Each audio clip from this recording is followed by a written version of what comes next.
Hello friend, this is Alpana Singh and welcome to learn with Alpana. तो चलिए friend, देखिए आज हम फिर से आप सभी लोगों के लिए होम साइंस एमए 4 सेमेस्टर का क्लास लेकर के आए हैं। देखिए मॉर्निंग में आप सभी लोगों को एक क्लास मैंने फर्स्ट पेपर का दिया था, ठीक है।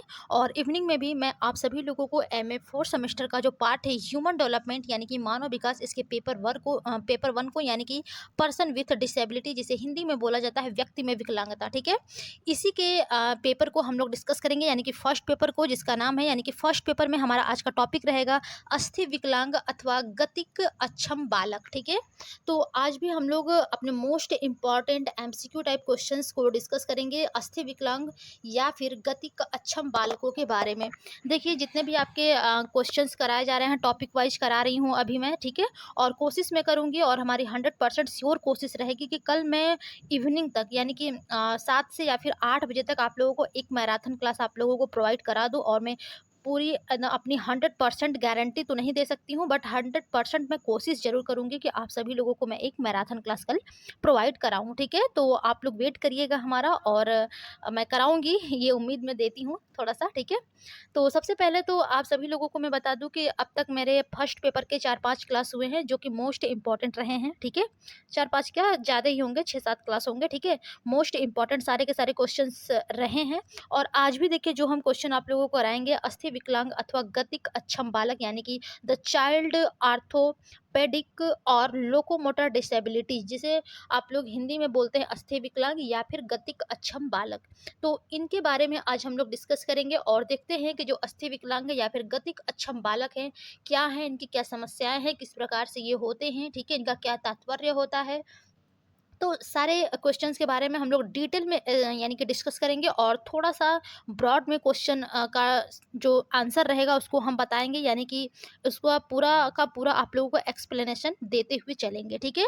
तो चलिए सबसे पहले फ्रेंड्स, आप सभी लोग चैनल को लाइक एंड सब्सक्राइब कर दीजिए जो लोग अभी तक नहीं किए हैं, ठीक है। आपका चैनल है लर्न विथ अल्पना, और सभी लोग अपने सभी दोस्तों में अपने व्हाट्सएप, फेसबुक, इंस्टा और टेलीग्राम के जरिए शेयर करिए ताकि सभी लोगों को हेल्प मिल सके, ओके। तो चलिए सबसे पहले अब हम लोग देखेंगे अपने most important MCQ type questions, और देखते हैं हमारा पहला क्वेश्चन क्या कहता है। तो सबसे पहला क्वेश्चन है आप लोगों का कि आर्थोपेडिक शब्द का संबंध किससे है, ठीक है। आर्थोपेडिक यानी कि जो आपका आर्थोपेडिक यानी कि शब्द है, ठीक है, इसका संबंध किससे होता है, अस्थि तंत्र से या फिर श्वसन तंत्र से, या थर्ड ऑप्शन है आपका पाचन तंत्र से, या फिर फोर्थ है आपका रक्त परिसंचरण तंत्र से। तो देखिए जो आर्थोपेडिक है, जाहिर सी बात है कि देखिए अस्थि विकलांग बालक के बारे में हम लोग पढ़ रहे हैं, ठीक है। इसी को गतिक अक्षम बालक भी बोलते हैं, ठीक है। तो देखिए जो भी आपके ऑप्शन में है उससे से रिलेटेड आप लोगों को क्वेश्चन सही होते हैं, ठीक है, यानी कि ऑप्शन से रिलेटेड क्वेश्चन यहाँ पर आप लोगों को चूज करना रहता है। तो देखिए जो आर्थोपेडिक शब्द होता है फ्रेंड्स, वो आपके अस्थि तंत्र से संबंध होता है, ठीक है। तो जो फर्स्ट ऑप्शन होगा फ्रेंड्स वही आपका बिल्कुल करेक्ट हो जाएगा, यानी कि अस्थि तंत्र से, ओके। चलिए अगले क्वेश्चन की ओर चलेंगे और अगला क्वेश्चन देखेंगे हमारा क्या कहता है। अगला क्वेश्चन है आपका कि आर्थोपेडिक अक्षमता को अन्य किस नाम से जाना जाता है, यानी कि जो आर्थोपेडिक यानी कि जो अस्थि तंत्र है, ठीक है, इसको आप और किसी नाम से भी जानते हैं या नहीं, या फिर जानते हैं तो आप बताइए कि किस नाम से आप जानते हैं। पहला ऑप्शन इसमें दिया गया है रक्ताल्पता, सेकेंड ऑप्शन है आपका चलन अक्षमता, और थर्ड ऑप्शन है आपका पक्षाघात, फोर्थ ऑप्शन है आपका कोई नहीं। तो देखिए जो आर्थोपेडिक अक्षमता होता है फ्रेंड्स, उसको एक और से नाम यानी कि एक और नाम से जाना जाता है जिसका नाम होता है चलन अक्षमता, ठीक है। इसी को चलन अक्षमता भी कहा जाता है। तो यहाँ पर आपका जो सेकेंड ऑप्शन होगा वही बिल्कुल करेक्ट हो जाएगा। देखिए जो चलन अक्षमता होता है फ्रेंड्स, ये आपका एक शारीरिक यानी कि निःशक्त जो बालक होता है उसके शरीर की संरचनात्मक और आपके क्रियात्मक समस्याओं से पीड़ित रहता है ये बच्चा, ठीक है। और कई बार देखिए इस बालकों को यानी कि इन जो चलन अक्षमता से जूझ रहे बालक होते हैं, इनको कुछ गंभीर व दीर्घकालीन बीमारी हो जाती है, ठीक है। इसकी वजह से वो अस्वस्थता हो जाते हैं, यानी कि अस्वस्थ हो जाते हैं, और व्यक्ति में सामान्य जीवन को सीमित एवं ये बाधित कर देते हैं, जो आपकी चलन अक्षमता या फिर आप इसको आर्थोपेडिक बोल सकते हैं, ठीक है। तो सेकंड ऑप्शन ही आपका बिल्कुल करेक्ट रहेगा। चलिए अगले क्वेश्चन की ओर चलेंगे और देखते हैं हमारा अगला क्वेश्चन क्या कहता है। देखिए मोस्ट इंपॉर्टेंट क्वेश्चन, आप सभी लोग 100% श्योर टिक कर लीजिए कि ये आपके क्वेश्चन फंसेंगे ही फंसेंगे एग्जाम में। पर्सन विथ डिसेबिलिटीज एक्ट कब पारित किया गया, ठीक है। ये देखिए आपका फर्स्ट पेपर है, फर्स्ट पेपर का नाम भी है पर्सन विथ डिसेबिलिटीज, और आपको ये बताना है कि पर्सन विथ डिसेबिलिटीज एक्ट कब पारित किया गया था। आपका वेरी वेरी इंपॉर्टेंट क्वेश्चन ये आपका बन बन जाएगा। ठीक है, very very most important question है। ठीक है, तो सबसे पहले आप लोगों को बताना है कि जो पर्सन विथ डिसेबिलिटी है उसका यानी कि जो एक्ट है वो कब पारित हुआ था। पहला ऑप्शन दिया है आपका 1991 में, सेकेंड ऑप्शन है आपका 1995, थर्ड ऑप्शन है आपका 1996 और फोर्थ ऑप्शन है आपका 1999। तो देखिए यहाँ पर जो क्वेश्चन पूछा गया है, क्वेश्चन नंबर थर्ड, कि जो पर्सन विथ डिसेबिलिटीज एक्ट है वो आपका कब पारित किया गया था, तो वो आपका 1996 में पारित हुआ था, यानी कि 1996 ईस्वी में पारित किया गया था। ये आप लोग लगा लीजिएगा टिक, ये आप लोगों के लिए मोस्ट इंपॉर्टेंट क्वेश्चन रहने वाले हैं और ये 100% श्योर आप लोगों के एग्जाम में फंसने वाले चांसेस बन रहे हैं इसके। ठीक है, क्योंकि आपके फर्स्ट पेपर से रिलेटेड है, एकदम हूबहू क्वेश्चंस बनाए जा रहे हैं। ठीक है, तो थर्ड ऑप्शन जो होगा वो आपका बिल्कुल करेक्ट हो जाएगा। ओके, चलिए अगले क्वेश्चन की ओर चलेंगे और देखते हैं अगला क्वेश्चन हमारा क्या कहता है। क्वेश्चन है आपका कि किसने परिभाषित किया है कि आर्थोपेडिक, ठीक है, यानी कि आपको बताना है, एक स्टेटमेंट दिया गया है कि किसने परिभाषित किया है कि आर्थोपेडिक निःशक्त बालक वह है जिसकी शारीरिक या स्वास्थ्य संबंधी समस्याएं उसके सामान्य सामाजिक अंतःक्रियाओं एवं अंतर संबंधों को इस सीमा तक बाधित एवं सीमित कर देती है कि उसे विशिष्ट सेवाओं तथा कार्यक्रमों की आवश्यकता होती है। ठीक है, पहला ऑप्शन है आपका बर्डीन एवं ब्लैकहर्स्ट ने, सेकेंड ऑप्शन है आपका बोगार्डस ने, थर्ड ऑप्शन है आपका मैकलिन ने, फोर्थ ऑप्शन है आपका पिंटर आर्ट सेंसन ने। ठीक है, तो यहाँ पर देखिए जो स्टेटमेंट दिया गया है कि जो ऑर्थोपेडिक निःशक्त बालक है वो जो कि यानी कि निःशक्त जो बालक होते हैं वो वो होते हैं जिसकी शारीरिक या स्वास्थ्य संबंधी समस्याएं उनके उसके सामान्य सामाजिक अंतःक्रियाओं एवं अंतर संबंधों को इस सीमा तक बाधित एवं सीमित कर देती है कि उसे विशिष्ट सेवाओं तथा कार्यक्रमों की आवश्यकता होती है। ठीक है, तो अब आपको बताना है कि ये जो स्टेटमेंट है ये किसके द्वारा दिया गया है, तो यहाँ पर आपका फर्स्ट ऑप्शन बिल्कुल करेक्ट हो जाएगा, बर्डिन एवं ब्लेकहर्स्ट ने ये स्टेटमेंट दिया गया है उनके द्वारा। ठीक है, और ये मोस्ट इंपॉर्टेंट है, थोड़ा सा लंबा जरूर है, इतने लंबे तो क्वेश्चन में बनने के चांसेस नहीं है, बट आप लोग पढ़ लीजिएगा। हो सकता है इस स्टेटमेंट से रिलेटेड आप लोगों को यानी कि शॉर्टकट में थोड़ा सा भी कुछ दे सकता है और वहाँ पर इनका नाम भी दे सकता है। ठीक है, तो इस स्टेटमेंट को आप लोग स्क्रीनशॉट भी ले सकते हैं जिसको लेना हो क्वेश्चंस का। ओके, चलिए अगले क्वेश्चन की ओर चलेंगे और देखते हैं अगला क्वेश्चन हमारा क्या कहता है। क्वेश्चन है आपका कि अस्थि विकलांग किसे कहा जाता है, यानी कि जो अस्थि विकलांग बच्चे होते हैं किसको कहा जाता है। पहला ऑप्शन है जो मानसिक दोष से बाधित होते हैं, सेकेंड ऑप्शन है जो इंद्रिय दोष से बाधित होते हैं, थर्ड ऑप्शन है आपका जो शारीरिक रूप से बाधित होते हैं और फोर्थ ऑप्शन है जो वाणी दोष से बाधित होते हैं।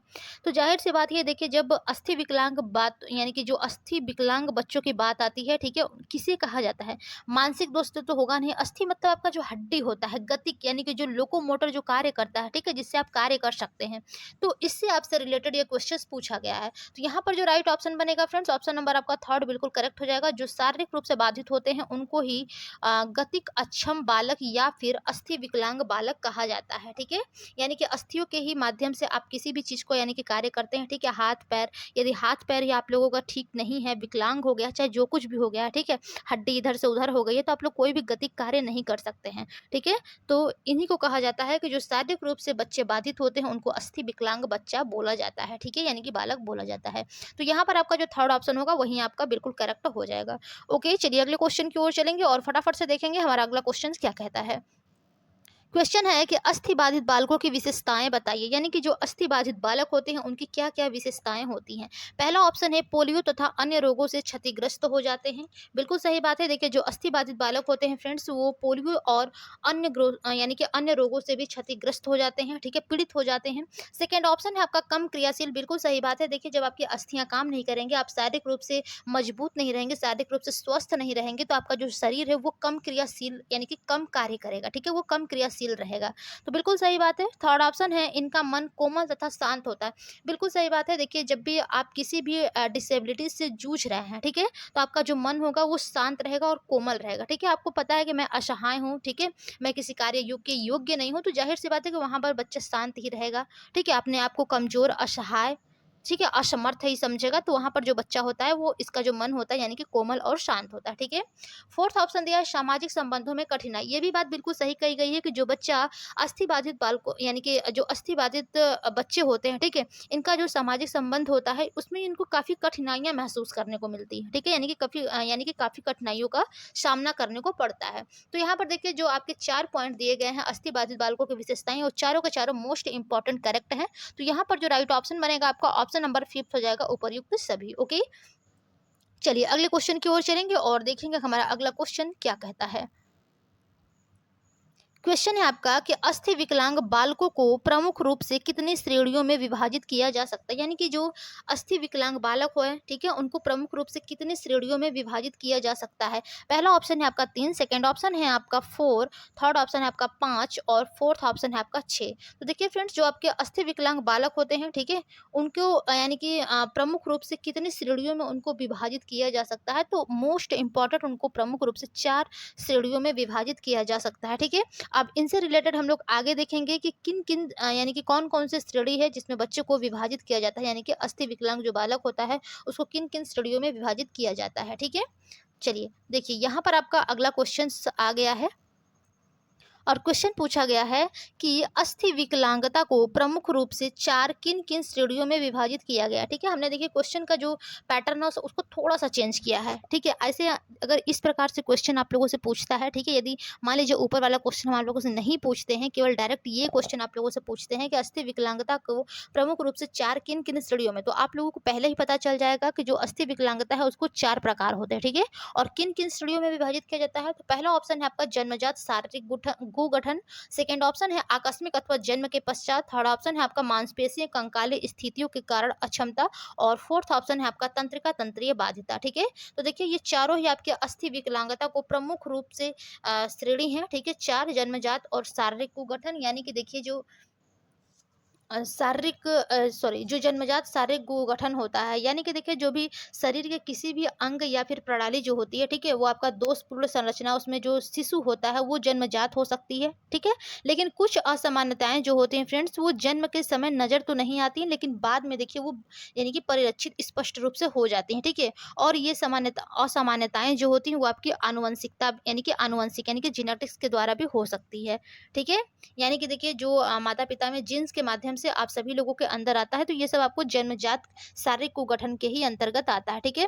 आकस्मिक अथवा जन्म के पश्चात, यानी कि जो जन्म के बाद कुछ घटनाएँ आप लोगों को हो जा रही हैं, ठीक है? दुर्घटनाएँ हो जाता है जिसकी वजह से आप लोगों का यानी कि अस्थियाँ विकलांग हो जाती हैं। ठीक है? तो वो भी आपके अस्थि विकलांगता का एक प्रकार होता है। तीसरा पॉइंट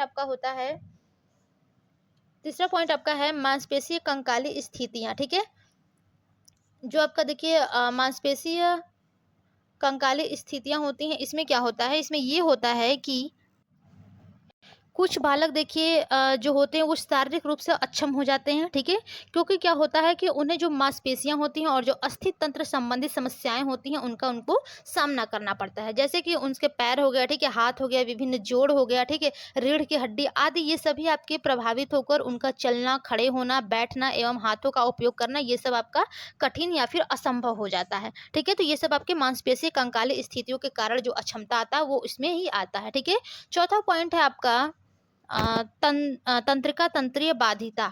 ठीक है, चौथा पॉइंट क्या है, तंत्रिका तंत्रीय बाधिका। इसमें क्या होता है, देखिए जो तंत्रिका तंत्रीय बाधिकाएं होती हैं वो आपके केंद्रीय तंत्रिका प्रणाली के हिस्से में, यानी कि ब्रेन एवं सुषुम्ना नाड़ी में, ठीक है, संरचनात्मक एवं कार्यात्मक समस्याएं होती हैं, जिसकी वजह से जो बच्चे होता है उसमें कई प्रकार की समस्याएं होती हैं। ठीक है, और जो तंत्रिका तंत्रीय बाधिता होती है फ्रेंड्स, उससे कुछ प्रभावी लक्षण होते हैं, जैसे कि मानसिक मंदता। ठीक है, मानसिक मंदता, अधिगम समस्या यानी कि लर्निंग प्रॉब्लम, आपको सीखने में समस्या हो जाती है। ठीक है, अवबोध समस्याएं, आप किसी भी चीज़ को समझने में यानी कि पूरी तरीके से काबिल उस योग्य नहीं रहते हैं समझने में। ठीक है, तो वहाँ पर अवबोध में भी आपको समस्याएं आती हैं। समन्वय का अभाव, यानी कि आप किसी से समन्वय समायोजन नहीं कर पा रहे हैं। ठीक है, ध्यान विचलन, आपका ध्यान इधर उधर भटकता है। ठीक है, तंत्रिका तंत्रीय बाधिताएं में संवेगात्मक असंतुलन, यानी कि संवेगात्मक रूप से आप असंतुलित रहते हैं। ठीक है, और इसी में आपका वाणी और आपका भाषा विकार भी आ जाता है तंत्रिका तंत्रीय बाधिता के अंतर्गत। ठीक है, तो ये सब आपके तंत्रिका तंत्रीय बाधिता ही होते हैं। तो यहाँ पर देखिए जो 4 अस्थि विकलांगता के प्रमुख श्रेणियाँ हैं, ठीक है? ये तीनों ही आपके मोस्ट इम्पोर्टेंट करेक्ट है। तो यहाँ पर जो आपका करेक्ट ऑप्शन बनेगा वो आपका 5th ऑप्शन जो है वही आपका बिल्कुल करेक्ट हो जाएगा, ओके? तो यहाँ पर उपर्युक्त सभी आपका बिल्कुल करेक्ट हो जाएगा। चलिए अगले क्वेश्चन की ओर चलेंगे और देखेंगे अगला क्वेश्चन हमारा क्या कहता है।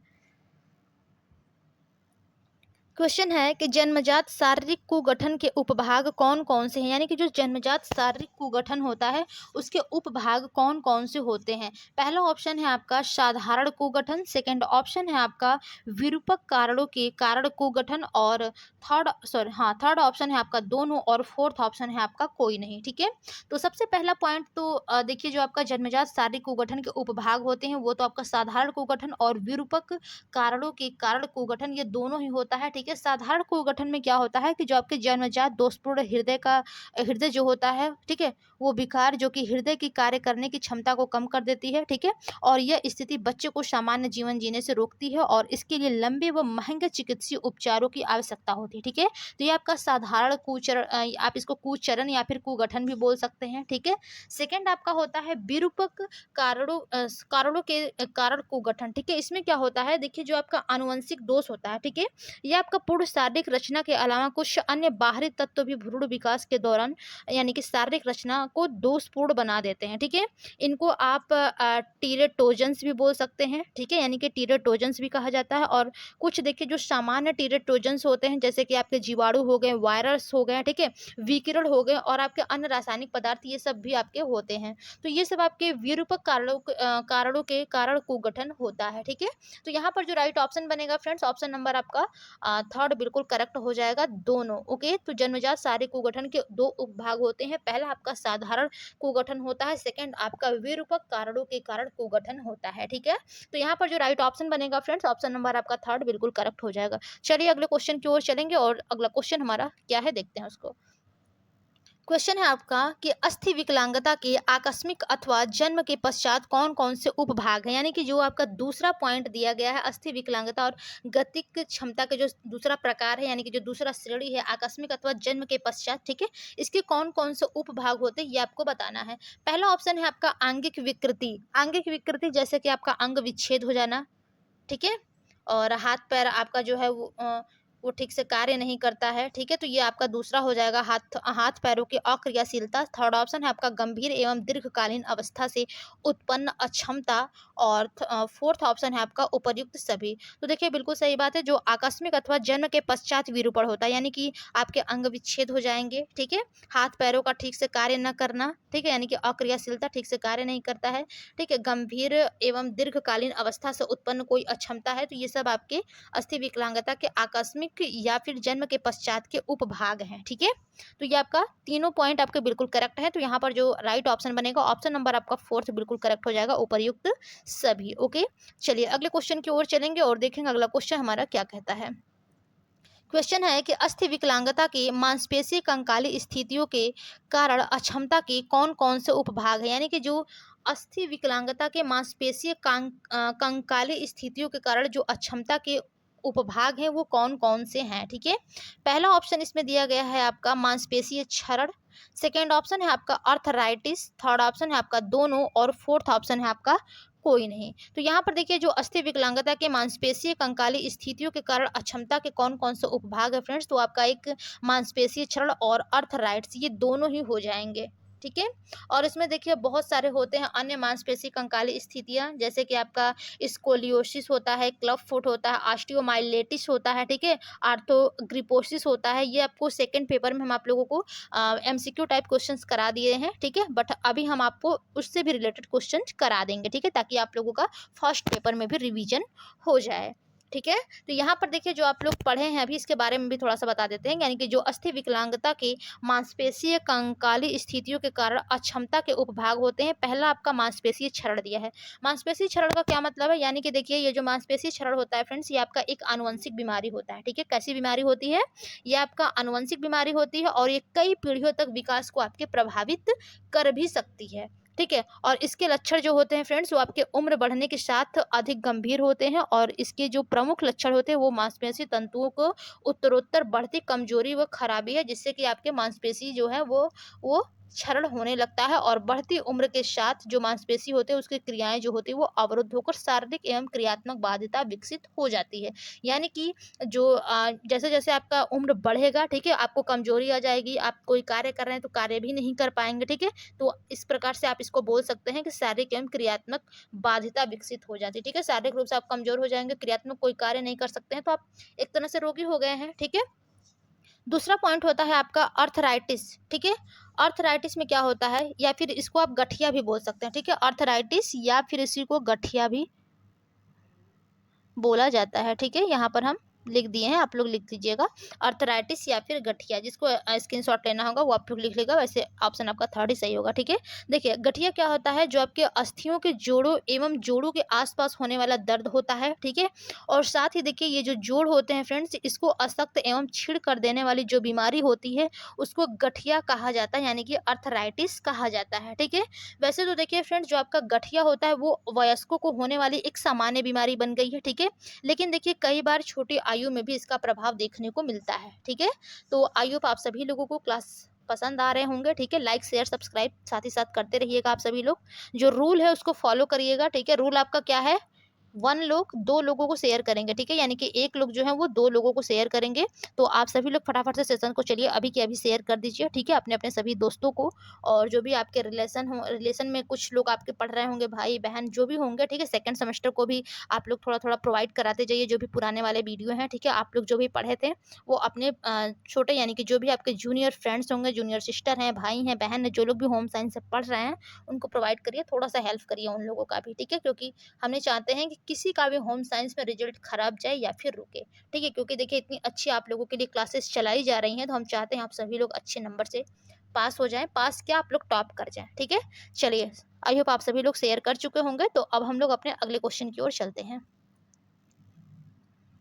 देखिए क्वेश्चन है आपका कि अस्थि विकलांगता के तंत्रिका तंत्रीय बाधिता के कौन कौन से उपभाग हैं, यानी कि जो अस्थि विकलांगता के जो तंत्रिका तंत्रीय बाधिता है उसके कौन कौन से उपभाग हैं। पहला ऑप्शन है आपका मिर्गी या फिर अपस्मार, सेकंड ऑप्शन है आपका द्विशाखीय रीढ़, तीसरा ऑप्शन है आपका पोलियो, फोर्थ ऑप्शन है आपका प्रमस्तिष्कीय पक्षाघात और फिफ्थ ऑप्शन है आपका उपर्युक्त सभी। तो सबसे पहले देखिए जो आपसे क्वेश्चन पूछा गया है कि तंत्रिका तंत्रीय बाधिताएं जो होती है उसके कौन कौन से उपभाग हैं। सबसे पहला तो आपका मिर्गी या फिर अपस्मार होता है। मिर्गी यानी कि देखिए जो आम बोलचाल की भाषा में आप मिर्गी बोलते हैं, ठीक है। आप फिर या फिर आप इसको फिट्स की बीमारी कहते हैं, ठीक है। तो इसमें देखिए होता क्या है कि जो मस्तिष्क की कुछ कोशिकाएं होती हैं वो असामान्य विद्युत आवेशों का उसमें उत्सर्जन होने लगता है, ठीक है, जो कि तरंगों के रूप में फैलकर आसपास की कोशिकाओं को प्रभावित करती है, ठीक है, जिसके फलस्वरूप आपको बेहोशी हो जाती है, ठीक है। अनियमित व अनियंत्रित गतिविधियां जो होती हैं वो आपके शरीर में ऐंठन होने लगती हैं, ठीक है। तो इस प्रकार से आपके इसके कारण कुछ अनियंत्रित और अनियमित यानी कि अनियमित गतिविधियां होती हैं, ठीक है। आप बेहोश हो जाते हैं, ऐसे में जो व्यक्ति होते हैं बार बार उसको दौरे पड़ने की प्रवृत्ति दिखाई देती है, ठीक है। तो ये आपका मिर्गी या फिर अपस्मार हो गया। आपके ये तंत्रिका तंत्रीय बाधिता के उपभाग है, ठीक है। दूसरा पॉइंट आपका होता है द्विशाखी रीढ़, ठीक है। दूसरा क्या होता है आपका द्विशाखीय रीढ़। इसमें क्या होता है देखिए जो द्विशाखीय रीढ़ होता है फ्रेंड्स, ये आपका एक जन्मजात असामान्यता का होता है, ठीक है। जिसमें देखिए जो रीढ़ की हड्डी होती है उसमें रचनात्मक दोष होता है, और ये जो विकृति होती है आपकी गर्भावस्था के शुरुआती समय में जो रीढ़ की हड्डी होती है इसको 2 हिस्सों के ठीक से यानी कि जुड़ ना पाने के कारण होती है। क्योंकि देखिए दोनों हिस्सों के बीच का जो स्थान होता है वो रिक्त रह जाता है, जिससे सुषुम्ना नाड़ी के हिस्से जो होते हैं वो बाहर निकलने लगते हैं, जिसे मोर लाइन दोष भी कहा जाता है, ठीक है। जिसके फलस्वरूप जो आपके शरीर के निचले हिस्से होते हैं उसमें संवेदनहीनता, लकवा हो जाता है, कई बार मल मूत्र नियंत्रण में भी अत्यधिक प्रभावित होता है ये, ठीक है, जो आपका द्विशाखीय रीढ़ होता है। थर्ड पॉइंट आपका होता है पोलियो। पोलियो में क्या होता है, ये देखिए आपका जो विकासशील देश है, ठीक है, इसमें आपका ठीक है, इसमें देखिए जो आपका केंद्रीय स्नायु तंत्र होते हैं, ठीक है, उसके संक्रामक रोगों में सर्वाधिक प्रभाव पाई जाने वाली यानी कि सर्वाधिक प्रभाव पाई जाने वाली व्याधि पोलियो है, ठीक है। सामान्यतः देखिए फ्रेंड्स ये आपके जन्म से लेकर के 5 वर्ष तक के बच्चों को प्रभावित करता है, ठीक है। पोलियो 0 से लेकर के 5 वर्ष तक के बच्चों को ये प्रभावित करता है, ठीक है। इसलिए इसको देखिए बाल पक्षाघात भी कहा जा सकता है। यानी कि कहा जाता है, कहा जा सकता नहीं है, ठीक है। यानी कि आपसे क्वेश्चन पूछ देगा कि बाल पक्षाघात किसे कहा जाता है, तो पोलियो को कहा जाता है, ठीक है। Most important question. और ये एक प्रकार का एक आपका संक्रामक विषाणु द्वारा फैलने वाला रोग है, जो कि दूषित पानी, भोजन, मल एवं श्वसन द्वारा शरीर में प्रवेश करता है, ठीक है। तो ध्यान दीजिएगा। अगला पॉइंट है आपका प्रमस्तिष्कीय पक्षाघात, ठीक है। देखिए जो आप लोगों का प्रमस्तिष्कीय पक्षाघात होता है, उसमें क्या होता है कि जो 1 मिनट थोड़ा सा रुकिएगा, 1 मिनट। चलिए ठीक है, वीडियो लगता है रुक गया है बीच में ही। चलिए कोई बात नहीं। तो ये चारों ही ऑप्शन आपके बिल्कुल करेक्ट हो। यहाँ पर आपका जो राइट ऑप्शन होगा ऑप्शन नंबर 5 बिल्कुल करेक्ट हो जाएगा, यानी कि उपयुक्त सभी, ठीक है। चलिए अगले क्वेश्चन की ओर चलेंगे, और थोड़ा सा क्लास हमारा लंबा हो रहा है, थोड़ा सा हम लोग जल्दी जल्दी ही करेंगे, ठीक है। अब देखिए क्वेश्चन आपसे यहाँ पर पूछा गया है कि किस बाध्यता के अंतर्गत, ठीक है, यानी कि किस बाध्यता के अंतर्गत कूल्हे की हड्डी के अ, सिरे गोल के स्थान पर चपटे हो जाते हैं, जिससे कूल्हे का असामान्य आकार यानी कि कमर एवं रीढ़ में असामान्य घुमाव कूल्हे के जोड़ को गति देने के कारण अत्यंत कठिन व कई बार असंभव हो जाता है। पहला ऑप्शन यानी कि किस बाध्यता के कारण ये ऐसा होता है, ठीक है। पहला ऑप्शन है आपका स्कोलियोसिस, सेकेंड ऑप्शन है आपका क्लब फुट, थर्ड ऑप्शन है आपका आर्थोग्रिपोसिस और फोर्थ ऑप्शन है आपका ऑस्टियोमाइलिसिस, ठीक है। तो यहाँ पर देखिए जो आपका करेक्ट ऑप्शन बनेगा, ऑप्शन नंबर आपका फर्स्ट हो जाएगा, बिल्कुल करेक्ट, स्कोलियोसिस, ठीक है। तो यहाँ पर जो फर्स्ट ऑप्शन होगा वही आपका बिल्कुल करेक्ट हो जाएगा। ओके, चलिए अगले क्वेश्चन की ओर चलेंगे और देखते हैं अगला क्वेश्चन हमारा क्या कहता है। क्वेश्चन है आपका कि किस बाध्यता के अंतर्गत एक या दोनों पैर के जोड़ों से अंदर या बाहर की ओर घूम जाते हैं, जिससे बच्चे खड़ा होना व चलना कठिन वह बाधित हो जाता है। यानी कि कौन सा ऐसा बाध्यता है जिसके अंतर्गत आपका एक पैर या फिर दोनों पैर जो जोड़ होते हैं वो अंदर की तरफ या फिर बाहर की ओर, ठीक है, यानी कि दोनों तरफ ही घूम जाते हैं, जिससे जो बच्चा होता है वो खड़ा होना और उसको चलना और अ, चलना कठिन व बाधित हो जाता है, ठीक है। पहला ऑप्शन है आपका आर्थोग्रिपोसिस, सेकंड ऑप्शन है आपका क्लब फुट, थर्ड ऑप्शन है आपका ऑस्टियोमाइलिसिस और फोर्थ ऑप्शन है आपका स्कोलियोसिस, ठीक है। तो यहाँ पर जो आपका करेक्ट ऑप्शन होगा फ्रेंड्स, ऑप्शन नंबर आपका सेकंड बिल्कुल करेक्ट हो जाएगा, क्लब फुट। यानी कि क्लब फुट में क्या होता है कि जो बच्चा होता है उसका एक या फिर दोनों पैर ऐसा होता है जो कि जो आपका जोड़ होता है, यानी कि जो घुटने से जोड़ होता है। तो आप लोग देखिए जब पैर मोड़ते हैं तो अंदर की तरफ मोड़ते हैं, आपका जो घुटना होता है वो बाहर की तरफ निकल जाता है, ठीक है। लेकिन देखिए जो क्लब फुट से ग्रसित बच्चे होते हैं उनका जो पैर होता है वो अंदर की तरफ भी मुड़ जाता है, बाहर की तरफ भी मुड़ जाता है, ठीक है। जिससे कि जो बच्चा होता है उसको खड़ा होने में भी कठिनाई होती है, चलने में भी कठिनाई होती है, ठीक है। तो इस प्रकार की जो बाध्यता होती है वो आपके क्लब फुट के अंतर्गत ही आती है, ठीक है। तो जो सेकंड ऑप्शन होगा वही आपका बिल्कुल करेक्ट हो जाएगा। चलिए अगले क्वेश्चन की ओर चलेंगे और फटाफट से देखेंगे हमारा अगला क्वेश्चन क्या कहता है। क्वेश्चन है आपका कि किस बाध्यता के अंतर्गत हाथ पैरों की मांसपेशियों सामान्य से बहुत छोटी एवं दुर्बल होती हैं या होती ही नहीं, यानी कि किस बाध्यता के अंतर्गत जो आपके हाथ पैर की मांसपेशियां होती हैं, ठीक है, या फिर सामान्य से बहुत छोटी एवं दुर्बल होती हैं या तो होती ही नहीं है। तो इस प्रकार की जो बाध्यता होती है वो किसके अंतर्गत आती है। पहला ऑप्शन है आपका स्कोलियोसिस, सेकेंड ऑप्शन है आपका आर्थोग्रिपोसिस और थर्ड ऑप्शन है आपका क्लब फुट और फोर्थ ऑप्शन है आपका इनमें से कोई नहीं, ठीक है। तो यहाँ पर देखिए जो सेकंड ऑप्शन है वही आपका बिल्कुल करेक्ट हो जाएगा, यानी कि आर्थोग्रिपोसिस, ठीक है। देखिए जो आपका आर्थोग्रिपोसिस होती है इसमें क्या होता है कि जो आपका हाथ पैर की जो मांसपेशियां होती है ये आपकी सामान्य से बहुत छोटी होती हैं, ठीक है, यानी कि जो हाथ पैर की मांसपेशियां सामान्य से बहुत छोटी होती है और दुर्बल होती है, या तो कभी कभी क्या होता है जो मांसपेशियां वो होती ही नहीं है, ठीक है। तो इससे जो पीड़ित बच्चा होता है उसको आर्थोग्रिपोसिस कहा जाता है। तो यहाँ पर आपका सेकंड ऑप्शन जो है वो बिल्कुल करेक्ट हो जाएगा। चलिए अगले क्वेश्चन की ओर चलेंगे और देखते हैं अगला क्वेश्चन हमारा क्या कहता है। क्वेश्चन है आपका कि विरूपण के तंत्रिका तंत्रीय बाध्यता के अंतर्गत कौन कौन से कारण आते हैं, यानी कि विरूपण के तंत्रिका तंत्रीय बाध्यता के अंतर्गत कौन कौन से कारण आते हैं। पहला ऑप्शन है आपका मिर्गी या अपस्मार, सेकंड ऑप्शन है आपका द्विशाखी रीढ़ और थर्ड ऑप्शन है आपका पोलियो, फोर्थ ऑप्शन है आपका उपर्युक्त सभी, ठीक है। तो देखिए जो विरूपण के तंत्रिका तंत्रीय बाध्यता के अंतर्गत कौन कौन से कारण आते हैं, तो ये आपका फ्रेंड्स उपर्युक्त सभी आ जाएगा, ठीक है। यानी कि जो तंत्रिका तंत्रीय बाध्यता के अंतर्गत आते हैं वो आपका मिर्गी या अपस्मार, द्विशाखी रीढ़, पोलियो, ये तीनों ही आपके आते हैं। अभी अभी हमने ऊपर की क्वेश्चंस में आप लोगों को बताया है, ठीक है। तो यहाँ पर जो राइट ऑप्शन होगा फ्रेंड्स ऑप्शन नंबर आपका फोर्थ बिल्कुल करेक्ट हो जाएगा। ओके, चलिए अगले क्वेश्चन की ओर चलेंगे और देखते हैं अगला क्वेश्चन हमारा क्या कहता है। क्वेश्चन है आपका कि सामान्यतया बाल पक्षाघात या पोलियो, ठीक है, ये आपका पोलियो रहेगा। कितने प्रकार का होता है? पहला ऑप्शन है 3, सेकंड ऑप्शन है आपका 4, थर्ड ऑप्शन है आपका 6 और फोर्थ ऑप्शन है आपका 7। तो देखिए जो सामान्यतः बाल पक्षाघात या फिर पोलियो होता है वो आपका 3 प्रकार का होता है। कौन-कौन से प्रकार होते हैं इसको हम अगले क्वेश्चंस में डिस्कस करेंगे, ठीक है? अभी आप लोग समझिए कि जो सामान्यतः बाल पक्षाघात या फिर पोलियो होता है वो 3 प्रकार के होते हैं, ओके? चलिए अगले क्वेश्चन में हम लोग समझेंगे क्या है। देखिए क्वेश्चन है कि बाल पक्षाघात या पोलियो के कौन कौन से प्रकार होते हैं। देखिए जो बाल पक्षाघात होते हैं फ्रेंड्स या फिर पोलियो वो 3 प्रकार के होते हैं। पहला प्रकार इसका होता है, ऑप्शन फर्स्ट में दिया है, ऑप्शन फर्स्ट में दिया है आपका एंसेफेलाइटिक, ठीक है, एंसेफेलाइटिक। सेकंड ऑप्शन है आपका स्पाइनल, थर्ड ऑप्शन है आपका बल्बर और फोर्थ ऑप्शन है आपका उपर्युक्त सभी, ठीक है। तो देखिए जो बाल पक्षाघात या फिर पोलियो के 3 प्रकार होते हैं वो आपका ये तीनों ही होते हैं, एन्फे लाइटिक, ठीक है, एंसेफेलाइटिक, सेकंड ऑप्शन आपका स्पाइनल, बर्बर, ये तीनों ही आपके बाल पक्षाघात के प्रकार होते हैं। तो यहाँ पर जो राइट ऑप्शन होगा ऑप्शन नंबर आपका फोर्थ बिल्कुल करेक्ट हो जाएगा, उपर्युक्त सभी, ओके। चलिए अगले क्वेश्चन की ओर चलेंगे और देखेंगे अगला क्वेश्चन हमारा क्या कहता है। क्वेश्चन है आपका कि भारत में पाया जाने वाला पोलियो का प्रमुख रूप से किस प्रकार का होता है, यानी कि जो भारत में पाया जाने वाला पोलियो है वो प्रमुख रूप से किस प्रकार का होता है। पहला ऑप्शन है आपका एंसेफेलाइटिक, सेकंड ऑप्शन है आपका स्पाइनल, थर्ड ऑप्शन है आपका बल्बर और फोर्थ ऑप्शन है कोई नहीं। तो देखिए फ्रेंड्स जो भारत में पाया जाने वाला आपका पोलियो होता है वो आपका स्पाइनल पोलियो होता है, ठीक है, स्पाइनल प्रकार का पोलियो होता है। तो यहाँ पर जो सेकेंड ऑप्शन होगा वही आपका बिल्कुल करेक्ट हो जाएगा, ओके।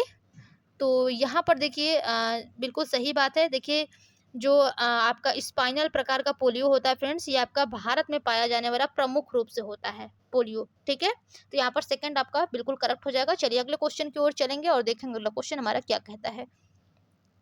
क्वेश्चन है आपका कि पोलियो संबंधित द्वितीयक समस्याएं हैं, यानी कि जो पोलियो संबंधित द्वितीयक समस्याएं हैं वो कौन कौन सी हैं। पहला ऑप्शन है आपका संकुचन, सेकंड ऑप्शन है आपका अंगों का जोड़ से हटना, थर्ड ऑप्शन है आपका धड़ में विकृति और फोर्थ ऑप्शन है आपका उपर्युक्त सभी। तो देखिए जो पोलियो संबंधित द्वितीयक समस्याएं हैं फ्रेंड्स, तो आपका संकुचन, अंगों का जोड़ से हटना, धड़ में विकृति, ये देखिए ये तीनों ही आपकी द्वितीयक समस्याएं हैं, ठीक है। यानी कि देखिए संकुचन यानी कि मांसपेशियों में आपके लकवा या फिर कमजोरी के कारण मांसपेशियों की लंबाई जो होती है वो घट जाती है, ठीक है, तो संकुचन हो जाता है जिससे आपके जोड़ों में संकुचन होता है और जो अंग होते हैं वो विशेष विकृति के हो जाते हैं, ठीक है। सेकंड पॉइंट दिया है आपका अंगों का जोड़ों से हटना, यानी कि देखिए जो अंगों का जोड़ों से हटना होता है उसमें क्या होता है कि जो मांसपेशियां होती है वो सूखने व संकुचित होने के कारण प्रभावित अंग जो होते हैं, ठीक है, वो आपके जोड़ से खिसक जाते हैं, जैसा कि आपका कूल्हा जो होता है, ठीक है, घुटना, टखना, टखना क्या होता है ये आप लोग हमें कमेंट करके बता दीजिएगा अगर यदि आप लोगों को पता होगा तो, ठीक है, नहीं पता होगा तो आप लोग अपने मम्मी दादी से घर में पूछ सकते हैं कि टखना क्या होता है, ठीक है। कंधा, कोहनी, ये सब आपके अंगों का जोड़ से हटना के अंतर्गत आता है। तो थर्ड पॉइंट है आपका धड़ में विकृति, यानी कि देखिए जब व्यक्ति की जो रीढ़ होती है, ठीक है, उसकी संरचना में विकृति आ जाती है और सामान्यता एवं टेढ़ापन आ जाता है जिससे कई अस्थि विकार भी हो जाते हैं, ठीक है। तो ये आपका पोलियो संबंधित द्वितीयक समस्याएं ये तीनों ही है। तो यहाँ पर जो राइट ऑप्शन होगा फ्रेंड्स ऑप्शन नंबर आपका फोर्थ बिल्कुल करेक्ट हो जाएगा, यानी कि उपर्युक्त सभी, ठीक है। तो फोर्थ ऑप्शन आपका बिल्कुल करेक्ट है। चलिए अगले क्वेश्चन की ओर चलेंगे और देखते हैं अगला क्वेश्चन हमारा क्या कहता है। क्वेश्चन है आपका कि धड़ में विकृति के कौन कौन से प्रकार होते हैं, यानी कि जो पोलियो के समस्याएं होती हैं धड़ में विकृति, ठीक है, इसके कौन कौन से प्रकार होते हैं। पहला ऑप्शन दिया गया है इसमें स्कोलियोसिस, सेकंड ऑप्शन है आपका काइफोसिस, थर्ड ऑप्शन है आपका लार्डोसिस, फोर्थ ऑप्शन है आपका कुल्हे खिसकना, ये आपका कुल्हे है, ठीक है, कुल्हे खिसकना, फोर्थ ऑप्शन है फिफ्थ ऑप्शन है आपका टेढ़ा या चपटा पाँव और सिक्स ऑप्शन है आपका उपर्युक्त सभी। तो देखिए जो धड़ में विकृति होती है फ्रेंड्स इसके कौन कौन से प्रकार होते हैं, तो ये पांचों प्रकार आपके होते हैं, ठीक है। यहाँ पर एक क्वेश्चन और बन सकता था कि धड़ में विकृति के कितने प्रकार होते हैं, तो वहां पर आप लोग डालिएगा 5 प्रकार होते हैं। कौन कौन से, स्क्रोलियोसिस, ठीक है, यानी कि पोलियो के कारण जो आपके पैर होते हैं, ठीक है, उसकी मांसपेशियां सूख एवं खिंच जाती हैं तो पैर जो होता है वो आपका छोटा हो जाता है, या फिर चलते एवं खड़े होते समय जो आपका धड़ होता है वो कूल्हे से दाईं या बाईं ओर झुका हुआ रहता है। जैसे कि आप सभी लोग कभी किसी विकलांग व्यक्ति को देखे होंगे जिसका पैर छोटा होता है, थोड़ा सा झुक के चलता है, तो आप कभी कभी देखेंगे कोई व्यक्ति बाएं तरफ ज्यादा झुका रहता है तो उसका दाहिने तरफ का कंधा जो है वो ऊपर की तरह दिखेगा, कभी कभी दाएं तरफ जो व्यक्ति झुका हुआ रहता है उसका बाएं तरफ का जो कंधा होता है वो यानी कि ऊंचा दिखाई देता है, ठीक है। तो यहाँ पर आपके कुल्हे वगैरह होते हैं वो खिंच जाते हैं, तो इस प्रकार से आपके स्कोलियोसिस होता है। ठीक है, धड़ में विकृति के प्रकार। सेकंड आपका होता है काइफोसिस। काइफोसिस में यह होता है कि जब आपकी रीढ़ की जो हड्डी होती है उसके पिछले भाग में उभार आ जाता है, ठीक है, यानी कि जो पीठ में कुबड़ आ जाता है, तो उसको क्या बोलते हैं, काइफोसिस। थर्ड ऑप्शन है आपका लार्डोसिस। लार्डोसिस में क्या होता है कि जब पोलियो के कारण आपका उदर एवं जो कुल्हा होता है, ठीक है, उसकी मांसपेशियां कमजोर हो जाती हैं एवं संकुचित यानी कि छोटी हो जाती हैं सिकुड़ करके, ठीक है, और जो पीठ होता है वो आपका अंदर की तरफ धस जाता है, इसे लार्डोसिस कहता है। यानी कि काइफोसिस यानी कि पीठ उभर जाता है, ठीक है, कुबड़ हो जाता है, और लार्डोसिस में क्या होता है कि पीठ अंदर की तरह चिपटा हो जाता है। फोर्थ ऑप्शन है कुल्हे खिसकना। कुल्हे खिसकना यानी कि जब पोलियो के कारण आप दीर्घ काल तक किसी यानी कि परिस्थिति में कोई सुधार नहीं ले पाता है, ठीक है, तो जो बालक होता है वो बैसाखी या फिर लाठी का सहारा लेकर चलता है, तो जो कुल्ला होता है वो अपने जोड़ से हटकर टेढ़ा हो जाता है, ठीक है। पांचवा पॉइंट है आपका टेढ़ा या चपटा पांव। देखिए, जो पोलियो होता है उसके कारण जो आपके पैर होते हैं वो छोटे हो जाते हैं, ठीक है, यानी कि जब छोटा हो जाता है तो चलते समय लटक कर इंसान झूल जाता है। कुछ दिनों तक देखिए जो ये स्थिति होती है ये ऐसे ही रखने पर जो टखने होते हैं उसके जोड़ में संकुचन होने से यानी कि जो पैर होते हैं वो अंदर या बाहर की ओर मुड़ जाता है और इसे विलंब फूट कहते हैं, ठीक है। तो ये आपका टेढ़ा या चपटे पाँव भी आपके धड़ की विकृति के ही प्रकार के अंतर्गत आते हैं, ठीक है। तो यहाँ पर जो राइट ऑप्शन होगा फ्रेंड्स, ऑप्शन नंबर आपका लास्ट होगा उपर्युक्त सभी, ठीक है। तो यहाँ पर बिल्कुल करेक्ट ऑप्शन हो जाएगा उपर्युक्त सभी। चलिए अगले क्वेश्चन की ओर चलेंगे और देखते हैं अगला क्वेश्चन हमारा क्या कहता है। क्वेश्चन है आपका कि अस्थि बाधित बालकों की पहचान कैसे किया जाता है, यानी कि जो अस्थि बाधित बालक हैं आप उसका पहचान कैसे करेंगे। पहला ऑप्शन है आपका वैसाखियों की सहायता से चलना। बिल्कुल सही बात है, जब भी कोई व्यक्ति वैसाखी की सहायता से चल रहा है तो जाहिर सी बात है आप समझ जाएंगे ये शारीरिक रूप से विकलांग है, यानी कि अस्थि बाधित बालक है ये, ठीक है। सेकेंड ऑप्शन है आपका शारीरिक कार्यों तथा अभ्यास में दर्द तथा कठिनाइयों का अनुभव करना, यानी कि जब भी आप कोई शारीरिक कार्य कर रहे हैं, ठीक है, यदि आप कोई अभ्यास कर रहे हैं तो उसमें आपको दर्द हो रहा है या फिर आप कठिनाई का अनुभव कर रहे हैं, ठीक है, तब भी आपको पता चल जाएगा कि सामने वाला जो बालक है या फिर बालिका है, ठीक है, वो अस्थि बाधित बालक है, ठीक है। थर्ड ऑप्शन है आपका लड़खड़ा के चलना या फिर चलते चलते गिर जाना, तब भी आप उसका पहचान कर लेंगे कि जो व्यक्ति यानी कि बच्चा है वो अस्थि बाधित बालक है, ठीक है, वो लड़खड़ा कर चल रहा है, चलते चलते गिर जा रहा है, यानी कि वो शारीरिक रूप से दोषपूर्ण है उसके अंदर, ठीक है। तो यहाँ पर थर्ड ऑप्शन भी आपका बिल्कुल करेक्ट है। तो ये तीनों ही ऑप्शन से यानी कि जो तीन ऑप्शन दिए गए हैं ये तीनों ही बातों से आप लोग अस्थि बाधित बालकों की पहचान कर सकते हैं, ठीक है। तो यहाँ पर जो आपका करेक्ट ऑप्शन होगा ऑप्शन नंबर आपका फोर्थ ही बिल्कुल करेक्ट हो जाएगा, यानी कि उपर्युक्त सभी। ओके, चलिए अगले क्वेश्चन की ओर चलेंगे और अगला क्वेश्चन हमारा क्या है उसको देखेंगे क्या है। देखिए क्वेश्चन है आपका कि अस्थि बाधिता के कारण अस्थि बाधिता के कारण जो है वो कौन कौन से हैं, ठीक है। पहला ऑप्शन है आपका जन्मजात अनियमितता, सेकंड ऑप्शन है आपका दुर्घटना, थर्ड ऑप्शन है आपका बीमारी, और फोर्थ ऑप्शन है आपका उपर्युक्त सभी, ठीक है।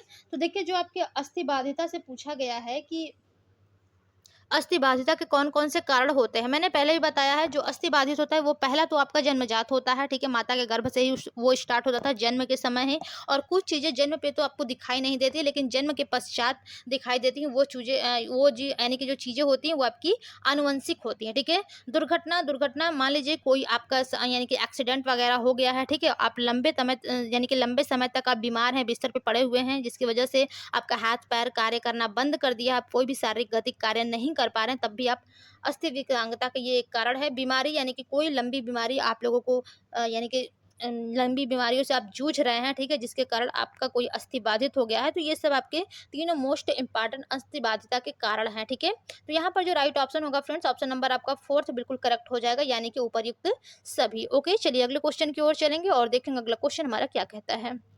क्वेश्चन है आपका कि अस्थि बाधित बालकों की शिक्षा के लिए विशेष रूप से कौन कौन सी सुविधाएं देनी चाहिए, यानी कि जो अस्थि बाधित बालक है, ठीक है, उसकी शिक्षा के लिए विशेष रूप से कौन कौन सी सुविधाएं देनी चाहिए।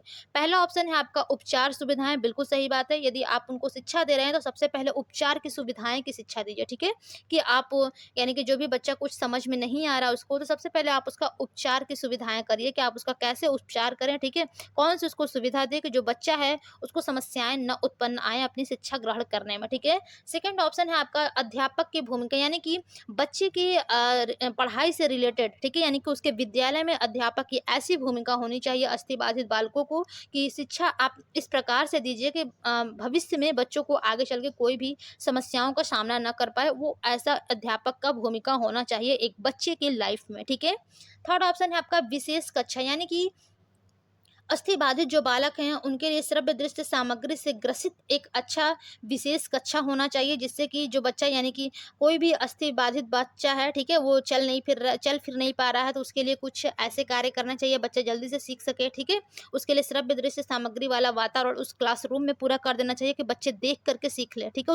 उसके लिए ज़्यादा उसको मेहनत ना करना पड़े, एक ऐसे टीचर को रहना चाहिए, एक ऐसे कक्षा को रहना चाहिए। और पांचवा है आपका विशेष विद्यालय, यानी कि समावेशी शिक्षा आपका क्या कहता है कि सभी बच्चों को, यानी कि कोई भी बच्चा दृष्टि बाधित है, श्रवण बाधित है, ठीक है, वाक बाधित है, भाषा बाधित, जो भी है, ठीक है, एनीथिंग कुछ भी है वो, लेकिन उसको ऐसा विद्यालय उपलब्ध कराना चाहिए, ऐसा क्लास उसको उपलब्ध कराना चाहिए कि जो बच्चा है वो सबके साथ सीख सके, पढ़ सके, ठीक है, अपना कोई भी कार्य हो वो कर सके। तो इस प्रकार से बालक को विशेष रूप से जो शिक्षा यानी कि सुविधाएं देनी है वो आपका उपचार उपचार सुविधाएं, अध्यापक की भूमिका, विशेष कक्षा और विशेष विद्यालय मोस्ट इंपॉर्टेंट रूप से, यानी कि इन सभी चारों पॉइंट्स की सुविधा उसको देनी चाहिए अस्थि बाधित बालकों की शिक्षा के लिए, ठीक है।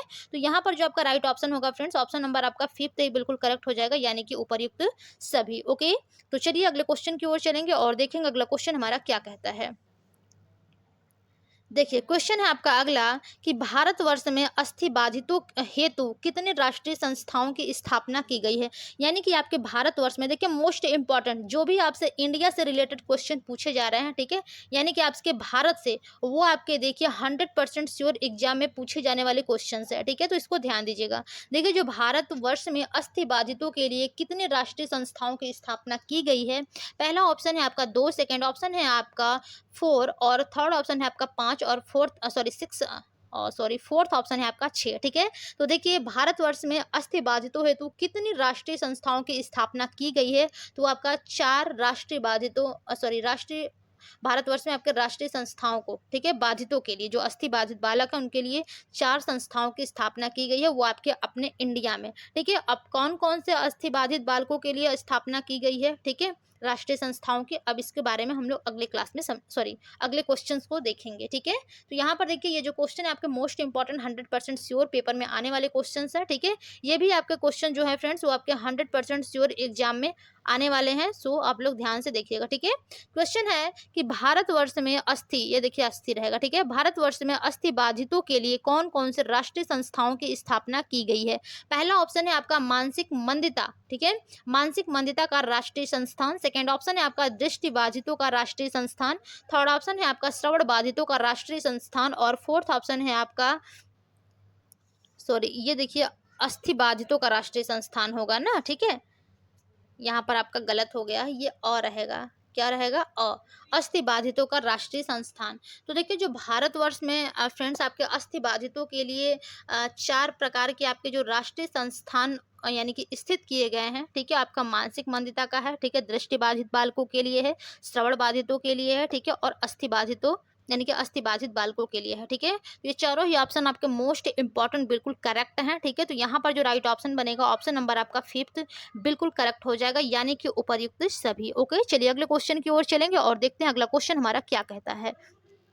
क्वेश्चन है आपका कि कृत्रिम अंगों के लिए निर्माण हेतु संस्थान की स्थापना कब की गई। यानी कि देखिए जैसे कि विकलांगता में क्या होता है, कुछ लोगों का अंग खराब हो जाता है तो वो वहाँ पर कृत्रिम अंगों का उपयोग कर लेते हैं, ठीक है। तो इन अंगों का निर्माण करने के लिए यानी कि इस संस्थान की स्थापना जो है वो कब की गई थी। पहला ऑप्शन है आपका 1971 में, दूसरा ऑप्शन है आपका 1972 में, थर्ड ऑप्शन है आपका 1985 में और फोर्थ ऑप्शन है आपका 1872 में, ठीक है। तो यहाँ पर देखिए जो कृत्रिम अंगों के लिए निर्माण हेतु संस्थान की स्थापना हुई है, ठीक है, वो आपका फ्रेंड्स 1972 ईस्वी में किया गया है, यानी कि सेकंड ऑप्शन जो होगा वही आपका बिल्कुल करेक्ट हो जाएगा। ओके, चलिए अगले क्वेश्चन की ओर चलेंगे और देखेंगे अगला क्वेश्चन हमारा क्या कहता है। मोस्ट इंपॉर्टेंट क्वेश्चंस पेपर में फंसने वाले, ठीक है, 100% श्योर क्वेश्चन पेपर में फंसने वाले। क्वेश्चन है आपका कि दृष्टि बाधितों का राष्ट्रीय संस्थान स्थित है, यानी कि जो दृष्टि बाधितों का राष्ट्रीय संस्थान स्थित है वो कहाँ पर स्थित है। पहला ऑप्शन है आपका नई दिल्ली, सेकंड ऑप्शन है आपका देहरादून, थर्ड ऑप्शन है मुंबई, फोर्थ ऑप्शन है आपका गुजरात। तो देखिए जो दृष्टि बाधितों का राष्ट्रीय संस्थान स्थित किया गया है वो आपका देहरादून में किया गया है, ठीक है। देहरादून कहाँ पर है ये आप लोग फटाफट से हमें कमेंट बॉक्स में कमेंट करके बताइए कि देहरादून कहाँ पर है। ओके, तो यहाँ पर आपका सेकंड ऑप्शन बिल्कुल करेक्ट हो जाएगा। चलिए अगले क्वेश्चन की ओर चलेंगे और देखेंगे अगला क्वेश्चन हमारा क्या है। ये भी देखिए आपके जो क्वेश्चन है मोस्ट इम्पॉर्टेंट 100% पेपर में फंसने वाले क्वेश्चन हैं कि अस्थि बाधितों का राष्ट्रीय संस्थान कहाँ पर स्थित है, यानी कि जो अस्थि बाधित बालक हैं इनके लिए राष्ट्रीय संस्थान जो है वो कहाँ पर स्थित है। पहला ऑप्शन है नई दिल्ली, सेकंड ऑप्शन है आपका देहरादून, थर्ड ऑप्शन है आपका मुंबई, फोर्थ ऑप्शन है आपका इलाहाबाद। ठीक है, ये आपका इलाहाबाद है।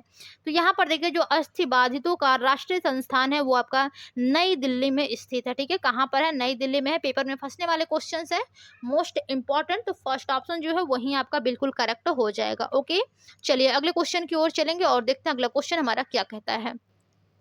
क्वेश्चन है आपका कि सामाजिक विज्ञान एवं तकनीकी प्रकल्प का आयोजन कब किया गया, यानी कि जो सामाजिक विज्ञान और तकनीकी प्रकल्प है, ठीक है, इसका आयोजन कब किया गया।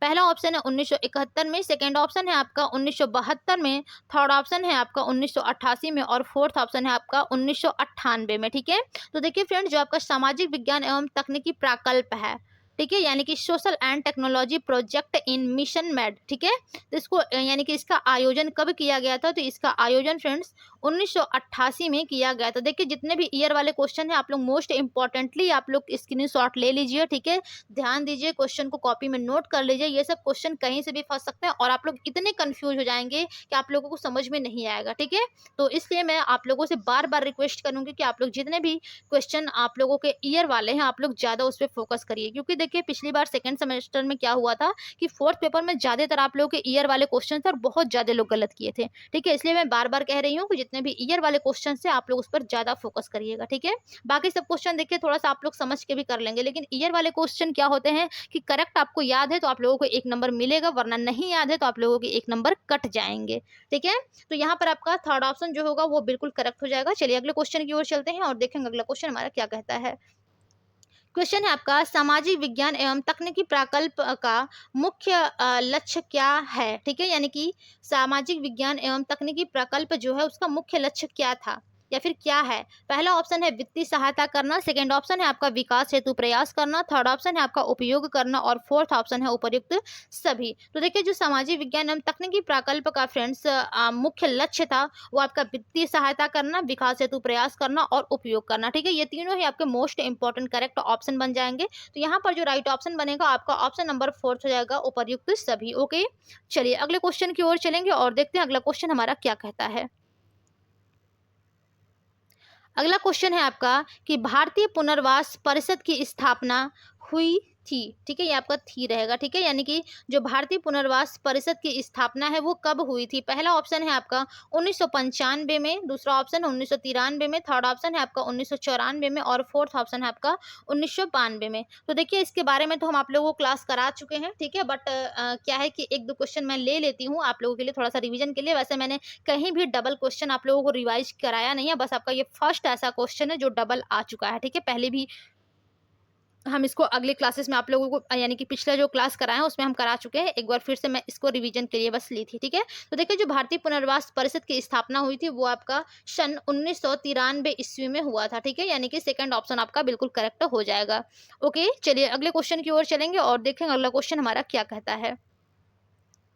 क्वेश्चन है आपका कि विकलांगों का अंतर्राष्ट्रीय वर्ष घोषित किया गया है। ठीक है, यानी कि विकलांगों का जो अंतर्राष्ट्रीय वर्ष घोषित किया गया है वो कब किया गया। पहला ऑप्शन है सन 1981 को, सेकंड ऑप्शन है आपका सन 1982 को, थर्ड ऑप्शन है 1983 को और फोर्थ ऑप्शन है आपका सन 1984 को। तो देखिए जो विकलांगों का अंतर्राष्ट्रीय वर्ष घोषित किया गया है फ्रेंड्स वो आपका सन 1982 को किया गया है। ठीक है, तो यहाँ पर भी आपका सेकेंड ऑप्शन जो होगा वही बिल्कुल करेक्ट हो जाएगा। मोस्ट इंपॉर्टेंट क्वेश्चन ये आप लोगों के लिए 100% पेपर में फंसने वाले हैं क्वेश्चंस। ठीक है, तो इसको ध्यान दीजिएगा, आप लोग स्क्रीनशॉट भी इसका ले सकते हैं। ठीक है, तो चलिए आज के हमने अपने मोस्ट 33 क्वेश्चंस कंप्लीट किए हैं। ठीक है, यानी कि जो आपका अस्थि विकलांग और या फिर गतिक अक्षम बालक है, ठीक है, इनसे रिलेटेड हम लोग अपने 33 क्वेश्चंस कंप्लीट किए हैं। तो अभी तक जिन लोगों ने चैनल को लाइक एवं सब्सक्राइब नहीं किया है वो लोग कर लीजिए। ठीक है, जो लोग शेयर नहीं किए हैं क्लास खत्म होने के बाद भी आप लोग शेयर कर सकते हैं अपने अपने दोस्तों में। आपका चैनल है लर्न विद हेल्पना और आप अपने सभी दोस्तों को अपने व्हाट्सएप, फेसबुक, इंस्टा और टेलीग्राम के जरिए शेयर करिए